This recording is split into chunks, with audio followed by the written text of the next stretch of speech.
Dhamangaon railway स्थानकावर railway सुरक्षा बल म्हणजेच आरपीएफ सतर्कतेमुळे एका महिला प्रवाशाचा हरविलेला लॅपटॉप सुरक्षित परत मिळाल्याची घटना समोर आली आहे। 25 एप्रिल 2026 रोजी आरपीएफ धामणगाव येथे हेड कॉन्स्टेबल संजय बोरुडे यांना रेल मदत संदेश प्राप्त झाला। ट्रेन क्रमांक 12655 मधील B1 कोचच्या बर्थ क्रमांक 22 वर एक महिला प्रवाशाचा लॅपटॉप राहिल्याची माहिती मिळाली होती। संबंधित महिला प्रवासी बडनेरा स्थानकावर उतरल्याचेही समजले। संदेश मिळताच संजय बोरुडे यांनी तात्काळ संबंधित कोचमध्ये जाऊन तपासणी केली। बर्थ क्रमांक 22 जवळ ग्रे रंगाची लॅपटॉप बॅग आढळून आली। तपासणी दरम्यान त्या बॅगमध्ये HP कंपनीचा सिल्वर रंगाचा लॅपटॉप मिळून आला। यानंतर संबंधित महिला प्रवाशाशी व्हिडिओ कॉलद्वारे संपर्क साधून लॅपटॉपची खात्री करण्यात आली।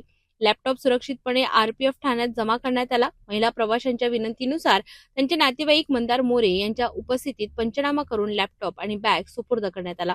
या लॅपटॉपची किंमत सुमारे 65,999 रुपये इतकी असल्याचे सांगण्यात येते आहे। अहमदाबाद येथील महिला प्रवासी आणि असिता मखिजा यांनी आरपीएफच्या तत्पर कार्याबद्दल समाधान व्यक्त केले। हेड कॉन्स्टेबल संजय बोरुडे यांनी यापूर्वीही अनेक प्रवाशांना त्यांचा हरवलेला मालवस्तू परत मिळवून देण्याचा उल्लेखनीय काम केलेले आहे। तसेच अपघातग्रस्तांना तातडीने मदत करून त्यांचे मानवतेचा आदर्शही निर्माण केलाय।